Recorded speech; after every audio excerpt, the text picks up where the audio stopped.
கேட்பதில்லை. டேய் மச்சான் எப்படிடா இருக்க என்று நான் கேட்கிறோம். ஏன் தெரியுமா? மச்சான் என்ற ஒரு வார்த்தை இருக்கும் பாசத்தை எந்த அபராதியும் மறக்க முடியாது. அதுதான் வாழ்வியல்.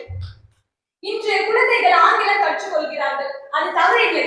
ஆனால் கால் தட்டி விழுந்தவுடன் ஓ மை காட் என்று கத்துவதில்லை, அம்மா என்று தான் கத்துகிறார்கள். ஏன் தெரியுமா? வழி வந்த போது நமக்கு நினைவுக்கு வருவது நாம் கற்ற மொழி அல்ல, நம்மை வளர்த்த மொழி, நம்மை வளர்த்த மொழி. இன்று வீட்டுக்குள் நுழைந்ததும் மா பசிக்குது என்று சொல்லும் அந்த ஒரு வரியில் இலக்கணம் இல்லை, ஆனால் தமிழின் உயிர் இருக்கிறது. சாப்பாடு சோறு வயிற்று நிரம்புகிறது, ஆனால் சாப்பாடு சாப்பிடவா என்று அழைக்கும் அம்மாவின் தமிழ் மனதில் இருக்குகிறது. இப்போ வீட்டில் சாப்பிடவா என்று 10 முறை கூப்பிட்டாலும் வர மாட்டாங்க. வைஃபை பாஸ்வேர்ட் மாத்திரம் சொல்லுங்க, உடனே ஓடி வந்துருவாங்க. கரெக்டா?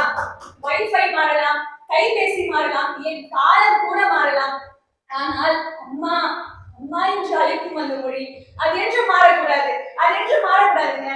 நடுவர் அவர்களே, தமிழை யாரும் தினமும் காப்பாற்றுவதில்லை, தமிழ் தான் தினமும் நம்மை காப்பாற்றுகிறது.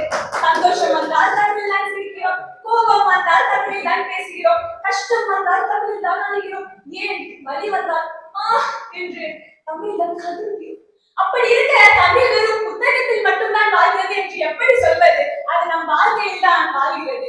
ஒரு மொழி உயிரோடு இருக்கிறதா என்பதை அந்த மொழி அகராதி சொல்லாது, அந்த மொழியில் அழும் குழந்தையும் அதே மொழியில் சிரிக்கும் பாட்டியும் தான் சொல்வார்கள். அதனால்தான் புரட்சி கவிஞர் பாரதிதாசன் தமிழுக்கு அமுதென்று பேர், அந்த தமிழின் தமிழ் எங்கள் உயிருக்கு நேர் என்று பாடினார். இப்போது நான் ஒரு கேள்வி கேட்கிறேன், தமிழை தினமும் காப்பாற்றுவது யார்? பெரிய அறிஞர்களா, ஆராய்ச்சியாளர்களா?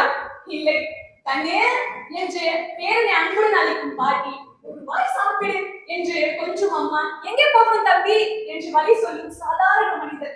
இவர்கள் தான் தமிழின் உண்மையான காவலர்கள். நடுவர் அவர்களே, தமிழ் கல்வெட்டில் இருப்பதால் மட்டும் வாழவில்லை, மக்களின் இதயத்தில் இருப்பதால் வாழ்கிறது. தமிழ் ஒளிச்சுவரில் இருப்பதால் மட்டும் நிலைக்கவில்லை, ஒவ்வொரு வீட்டிலும் பேச்சாக இருப்பதால் தான் இருக்கிறது. நடுவர் அவர்களே, நான் தமிழை பாட புத்தகத்தில் படிப்பதற்கு முன்பே என் அம்மாவின் குரலில் கேட்டேன். அதனால்தான் இந்த நேரில் தமிழை போற்றி பாதுகாப்பது மக்களின் வாழ்விலை என்று மனப்பூர்வமாக சொல்கிறேன். நான் ஒரு சொல்ற பாருங்க, தமிழை நாம் பேசுவதால் தமிழ் வாழவில்லை, தமிழை நாம் பேசுவதால் தமிழ் வாழவில்லை, தமிழ் நம்மை பேச வைப்பதால் தான் தமிழ் வாழ்கிறது.